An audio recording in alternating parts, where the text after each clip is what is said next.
You are listening to Africa Rights Talk, a Center for Human Rights podcast series hosted by Tatenda Musinahama. Welcome to the conversation.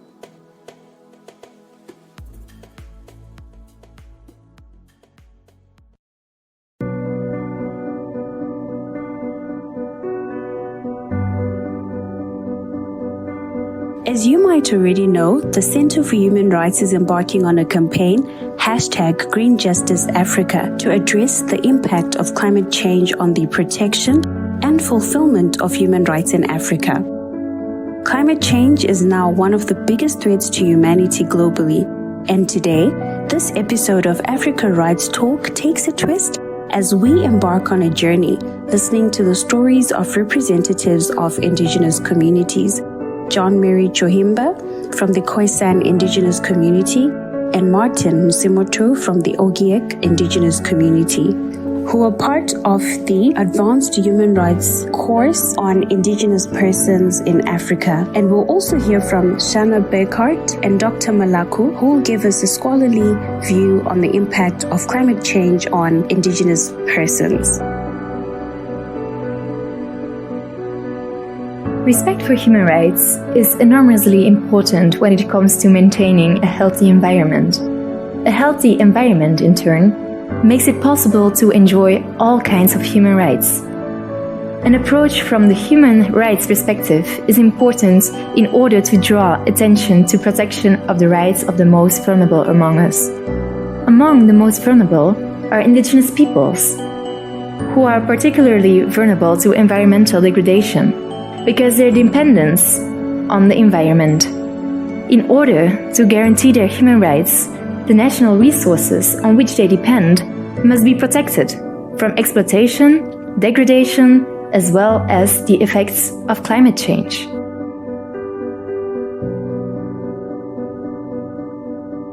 My name is Martin Simoto from Kenya. I come from the Ogiek indigenous community from Kenya, and I happen to have been here to attend a course, the Advanced Human Rights course on indigenous people's rights. My name is John Mary Chohimba. I'm coming from a farm called Platfontein in the Northern Cape in Kinley. I'm the founding director of the Sand Vision Foundation. It's a non-profit organization that advocates for quality education and youth development. It's an NPO, a non-profit organization founded by youth and led by myself as indigenous women for the development and advocacy towards quality education in the community, the Sand community. Ogiek community are a hunter-gatherer community from Kenya. Their population is roughly around 50,000 people, and they speak Nilotic language, and their main livelihood support system is based on the forest. They are also called forest dwelling community.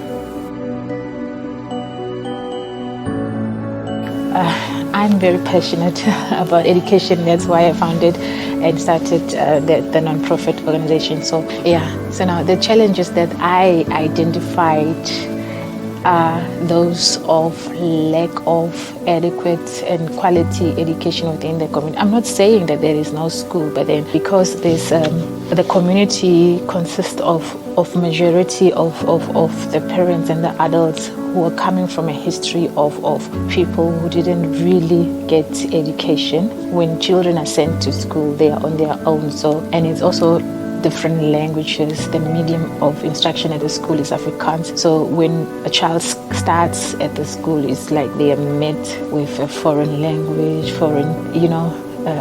like a foreign teacher, and then that's when the problem starts, because once you fall behind when you've started, it's difficult because not much attention is given, especially in the part where you read for comprehension to be able to progress and successfully complete. So now these are the challenges that we have.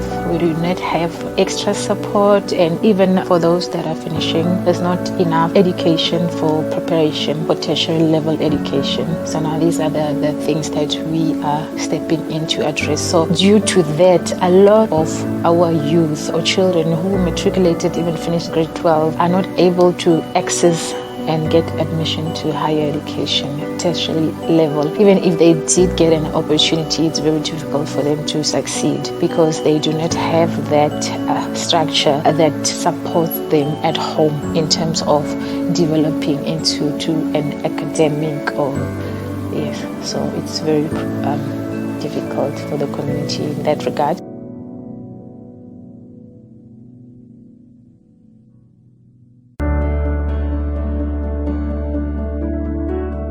In the Paris Agreement, it was agreed by the state parties that when taking action to address climate change, parties shall respect, promote, and take into account their respective obligations regarding human rights, the right to health, the right of indigenous peoples, local communities, migrants, children, persons with disabilities, and people in vulnerable situations, the right to development, as well as gender equality, women's empowerment, and intergenerational equity.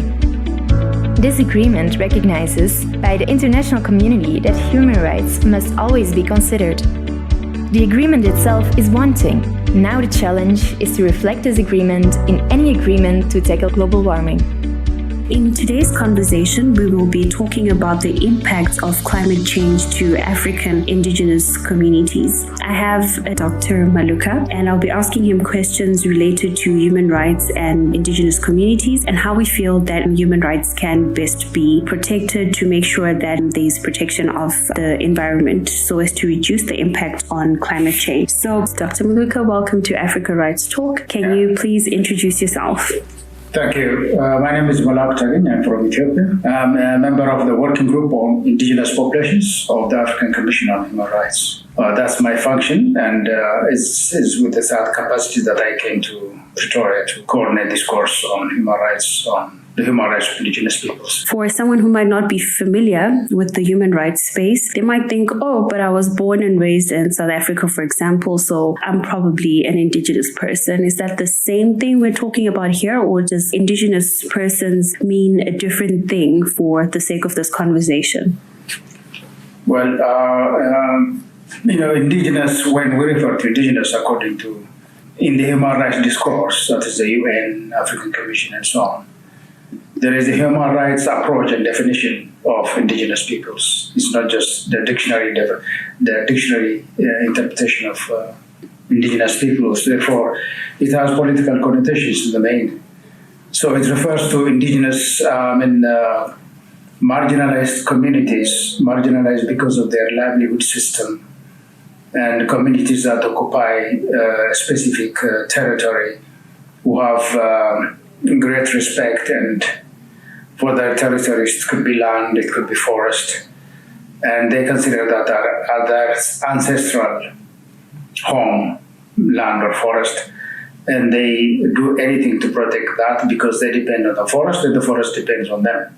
There is this mutual dependence between the two. So what happened in the world today is this mutual dependence has been interrupted, and in fact it's been turned upside down because of industrialization and unmitigated market composition, unmitigated overproduction for competition, and so on and so forth. So at the end of the day, what you have is this competition brought commodity producers, or let's say capitalists, to the territories of indigenous peoples, and they wanted their territories, indigenous peoples' territories. And now in many places from Asia to Latin America, most of African countries, and even including United States and Canada, New Zealand, Australia, all these places, the indigenous territories have been invaded and overtaken, resulting in eviction, complete eviction without any compensation at all. And as a result, what we have is expansion of the market, industrialization,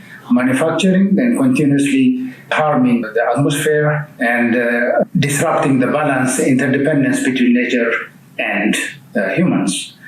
So what we have today is this reality, the reality of globalization of the market that hampered this mutual dependence at the expense of indigenous peoples in the first place. In fact, 2 or 3 years ago, a group of scientists in the world, sponsored by the UN, I think, they made a study and came up with a very, very harsh statement saying that the world has only 12 years to mitigate the impact of climate change. After 12 years, if the world is not doing anything, then there is no hope to mitigate the climate change. So we're in a terrible situation, and it is extremely urgent now. Humans go back to restitute the mutual dependence between nature and humans. So from that perspective, I think the salvation of the world depends on the indigenous peoples. That's why, the destruction of the Amazon is perhaps the cruelest thing to happen to this earth, not just indigenous peoples, but the earth. I agree with you there, and I'm happy that we touched on that, because as we will discuss in the conversation, the Center for Human Rights has been embarking on a campaign this year, which is #GreenJusticeAfrica. And what we're trying to do with the campaign is to raise awareness of the impact of climate change on the observation on different human rights. So it's not just about human rights, but I think it's also important for our listeners to take into account the importance of the impact of climate change in their, day-to-day lives and how they change their practices in a way that protects the environment. Coming back to the conversation, there's a statement or arguments within the human rights discourse relating to indigenous persons that indigenous peoples, as custodians of the Earth's biodiversity, have an important role to play in protecting biodiversity and tackling global warming. I know you touched on this a little bit, but I'd like you to just zone into your thoughts on how you feel indigenous persons could actually protect the environment and prevent or reduce the impacts of global warming. Well, it's not now. Now it's not just indigenous peoples. It's everybody has to do that. Mm-hmm. Because, as I said earlier, science warned us that the world has only 12 years. So from that perspective, everybody has to gang up to save this planet. Of course, indigenous communities as custodians of nature can be taken as an example. So this exemplariness has to be followed by others.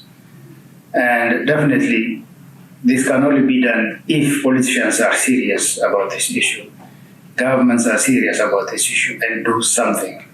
They move because power in their hands. So they have the resources to do this. Others don't have that kind of resource in their command. So that's why huge responsibility rests on governments and politicians. And if you don't draw them into this kind of work, it will not be fruitful at the end of the day. So this planet is doomed. But would you not therefore say that there is some value in placing indigenous persons as custodians of the earth? And I do understand that there might be arguments to say, well, indigenous persons, particularly in Africa, are the ones who suffer the most from the effects of climate change, and yet they contribute very little towards that. But could we not, as the rest of the world, draw certain lessons from how the indigenous community interacts with the environment so that we can also implement those lessons in trying to protect the environment moving forward? Yeah, definitely. The media can play in this an important role because not many people really know the livelihood system of indigenous peoples and its impact on the environment. So this can be done by the media. If the media really works, then they can bring it out and inform as many people as possible. And I think that will be one huge step forward.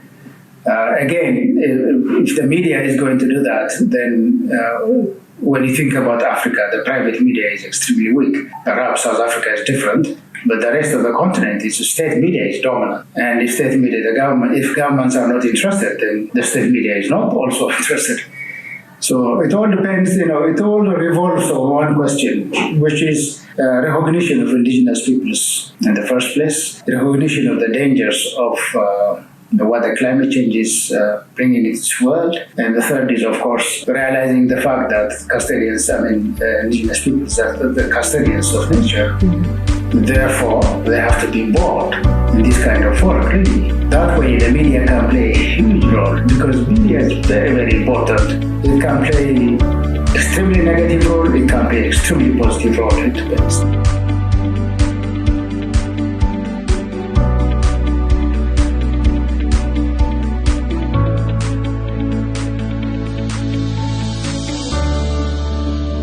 Although indigenous peoples in Africa contribute the least to climate change, they will be among the first to be directly affected by it. However, indigenous peoples are vital for the sustainable preservation of environment.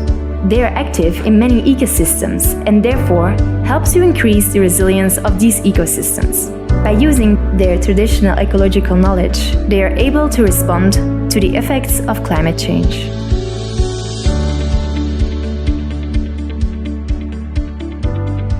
To what extent are these rights recognized by state parties signatory to the African Commission on Human and People's Rights? Yes. Mm-hmm. Yeah, the tragedy is in Africa when it's a collective matter, or when it is continental, regional matter. Governments don't mind. They can sign anything, and they can sign any statement, any declaration. They don't care, because nobody will ask them at the end of the day when it's a regional issue. It's only when it's a national issue, then they never do that. So when it comes to indigenous people's rights, we know that the African is not just the African Commission on Human Rights, but also the African Union, the summit of the African Union in 2005 ratified the report of the African Commission on Indigenous People's Rights. So this is the official position of the African Union. But every government give statements, even today, that they say there are no indigenous peoples in Africa. You know, they signed the very document they signed in 2005. It seems that either they don't remember it or they don't know it. So, but the thing is, you know, it's contradictory. When it comes to regional issues, they have no problem. But when it comes to national, then they are very serious. That's why in Africa you only have 3 countries that have exemplary positions as indigenous peoples. The first is the Central African Republic, which ratified ILO Convention 169. The other is the Republic of Congo, which came up with a special law in 2011, I think, on protecting the rights of indigenous peoples in the Congo.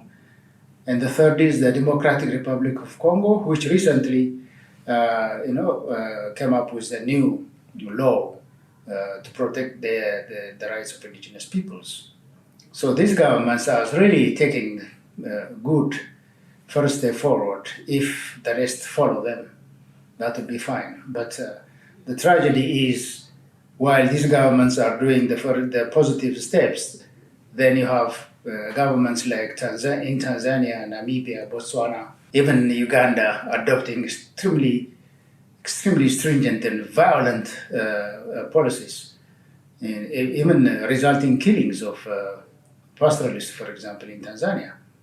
It's horrible. They are evicting the entire population from their ancestral land for the sake of safari park tourism, safari park industry, and this happening without any compensation to the community. So while the world is supposed to protect the rights of indigenous peoples and help them continue continue the rapport between nature, then African governments are cutting that relationship and making indigenous peoples completely without any power or without any role. That's very bad. So, do you think that the current international framework on tackling climate change adequately protects the rights of indigenous peoples? And are states not expected to tailor this framework to the needs of the states in question? And yes, you did touch on it. And I already get a sense that what it looks like on the regional level is not necessarily representative of what happens at the domestic level. So since you touched on that, I'd like to know how can we ensure that, what is happening at the regional level translates to domestic level? Yes. Mm-hmm. Again, the media can play a very important role in this because ordinary citizens don't know very well the conditions of indigenous peoples unless you come and inform them. They don't know. Mm-hmm. So it's very important that the media plays this important role, bringing out the plight of indigenous peoples, what's happening to indigenous people, etc. So that makes a great many people aware of the conditions of indigenous peoples. That in turn will impact on the position of government. And what are the pitfalls in giving states the responsibility to tailor the legal framework on national level? And what are the consequences for the protection of the land rights of indigenous persons? Well, under the circumstances, I don't see any hope that any government, except those three I mentioned in Africa, are really, can come up with a new policy or a new strategy to mitigate climate change by recognizing the rights of indigenous peoples. I don't think so. But a lot of work should be done before that. As I said, the media can play an important role in this. Schools, universities also can play in this. The academia. The problem in Africa is the elite, the African elite, is very much in line with official thinking on development, also, what democracy means and so on and so forth. All these constructs are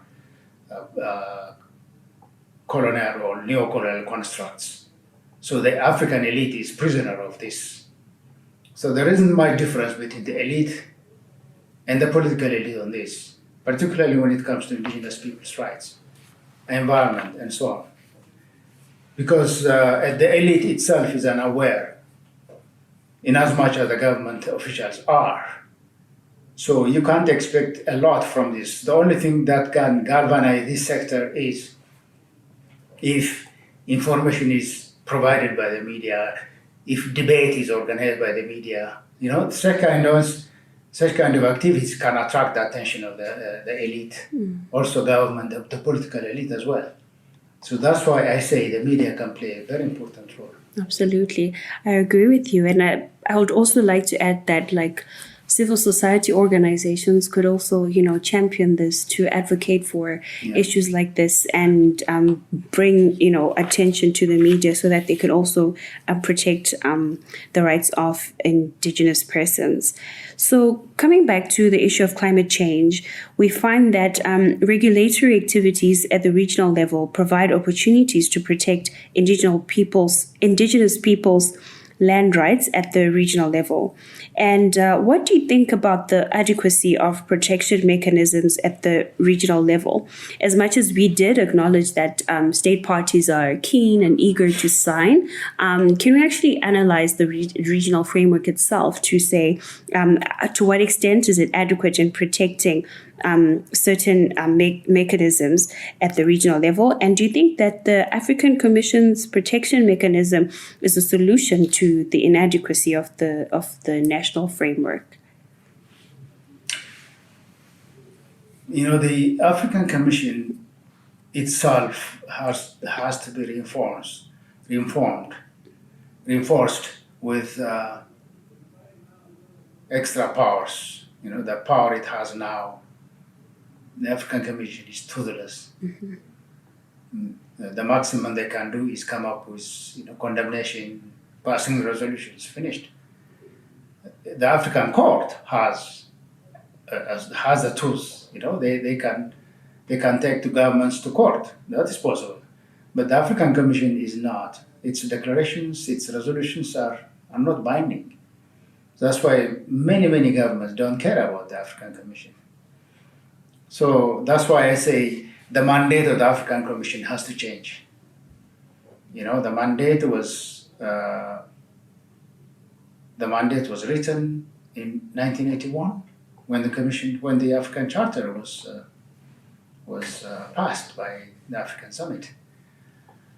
So that requires, again, really a great deal of change to empower the African Commission itself, because its rulings, its resolutions should be binding. Otherwise, no African government they don't care about the African Commission.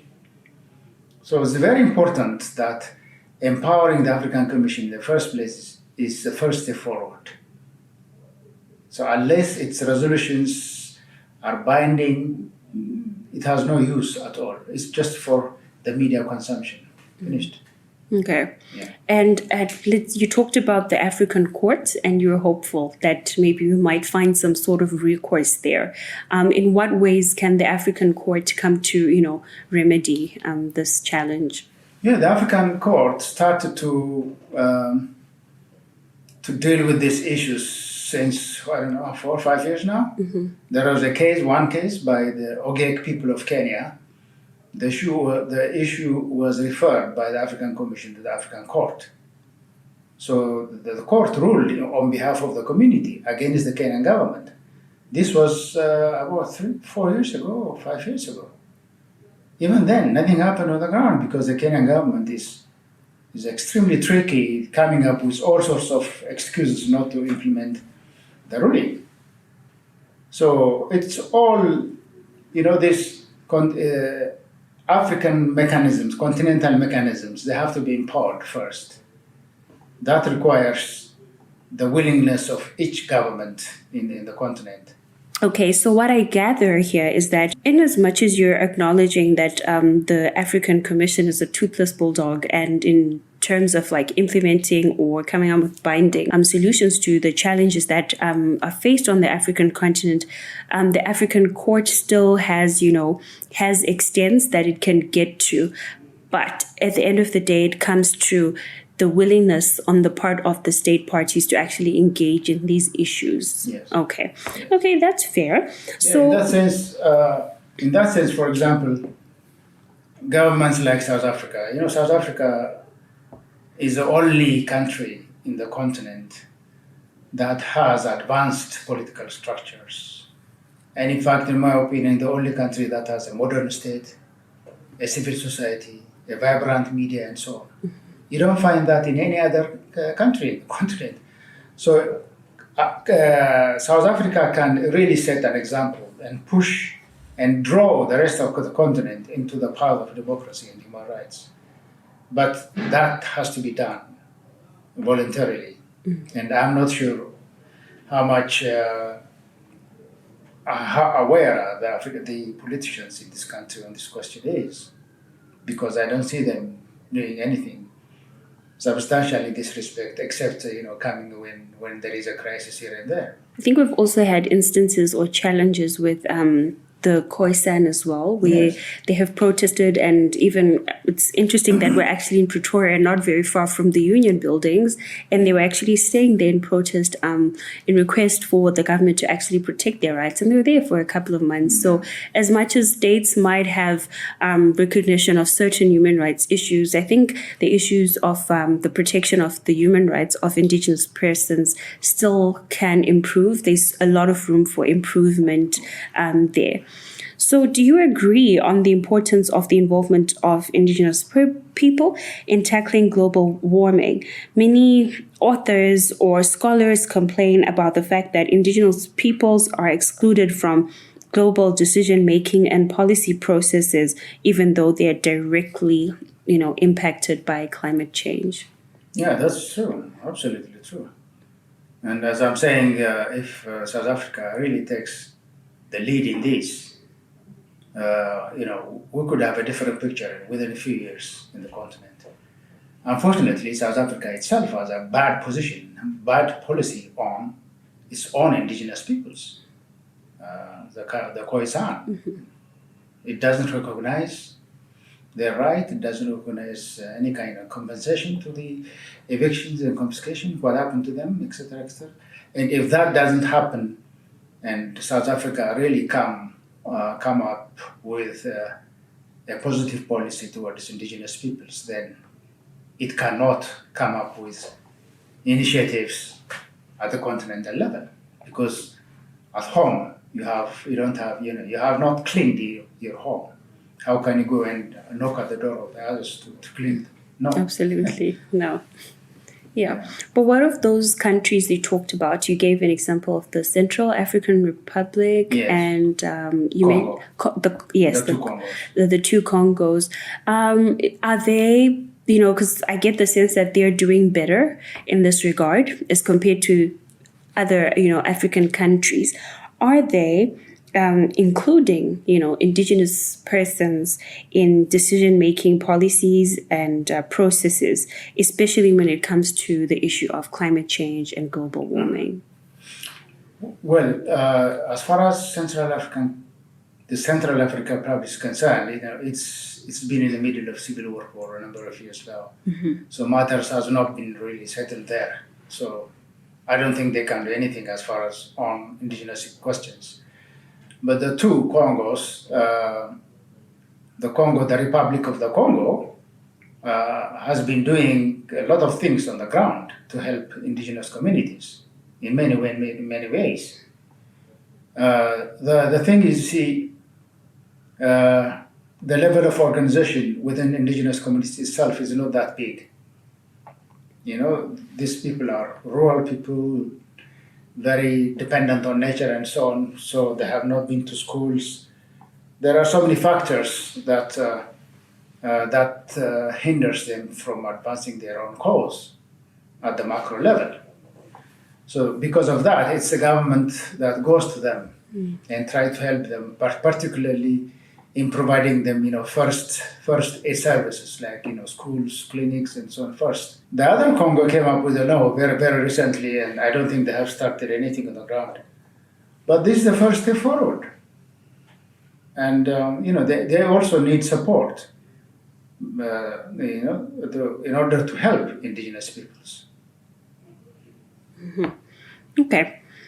So what I gather is that, as much as South Africa is regarded as, the par excellence as far as human rights is concerned, I think it also it doesn't take away the fact that other African countries could also lead, by example and chart the way forward as far as how to protect the rights of indigenous persons. Yeah. While we're wrapping up, can you tell us a bit more about how indigenous persons or people cope with the challenges they face in tackling climate change? And I'm referring to this question on the basis of the importance that is made of indigenous persons' traditional ecological knowledge. I'm sure they have certain practices that they have. Do you think that we should make use of their knowledge to tackle global warming problems? The last part of the question? Do you think we should use their methods and their knowledge to tackle global warming problems or challenges brought about as a result of climate change? Oh, absolutely. Absolutely. If you take the practices of indigenous peoples in Africa, because they depend on nature, whatever they do protects nature. Mm-hmm. And that's what we need in Africa. The same thing goes to indigenous communities in the Amazon. It is external forces that come and destroy their resources. So if they are capable, or if they are empowered to continue what they have been doing for centuries within the Amazon, they can contribute a lot, because 20% of the world oxygen comes from the Amazon. If you destroy the Amazon, then there is no 20% of oxygen in the world. It's not just the Amazon or Latin America. It is the world, the Earth. So we can use the same analogy to African indigenous populations. So if they are helped really to maintain and conserve nature, they can perform miracles. Mm-hmm. They can perform miracles. The thing is, what's happening in Africa is opposite. They are destroying their livelihood system. which is really sad and unfortunate when you come to think about it. And I hope that for you, our listeners, taking this into account and taking this into consideration. And I hope that in your different communities, wherever you're from, you can also make an effort, as small as it might be. I think it goes a long way to making sure that the rights of Indigenous persons are protected. As we wrap up, would you have any concluding remarks that you'd like to give? Yeah, my concluding remark will be, as I said earlier, South Africa can play a huge role in Africa, exemplary role. Historically, in fact, you can consider that a historical debt to the continent because it's the continent that fought apartheid. And apartheid. That is debatable. I'm sure a lot of people are willing to come guns blazing about that, but you can go on. Yeah, a lot of, I'm not saying that it's the rest of the continent, no.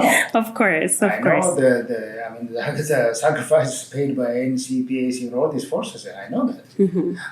But there is also a great deal of work done by the African countries, but particularly by the frontline states. Mm-hmm. They paid a lot for supporting the liberation movement here. So I think there is some kind of moral obligation really on the part of South Africa to help the rest of the continent in turn. But as I said earlier, in order to do that, it has to clean its house first. So that's the first step forward. That's why it makes the whole thing very slow and very difficult. But in the meantime, the world is losing.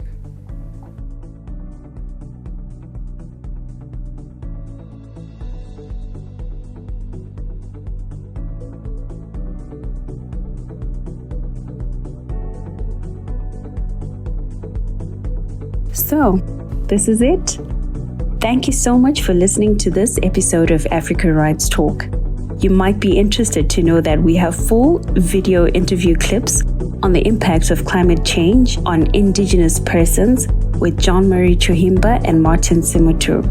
To watch these videos, do subscribe to our new Africa Rights Talk YouTube channel, Africa Rights Talk.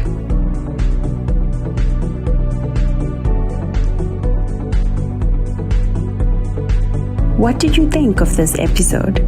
And what other human rights issues would you like me to speak on? Do get in touch with me at tatenda.musinahama@up.ac.za or follow us on our Twitter page, Art Rights Talk.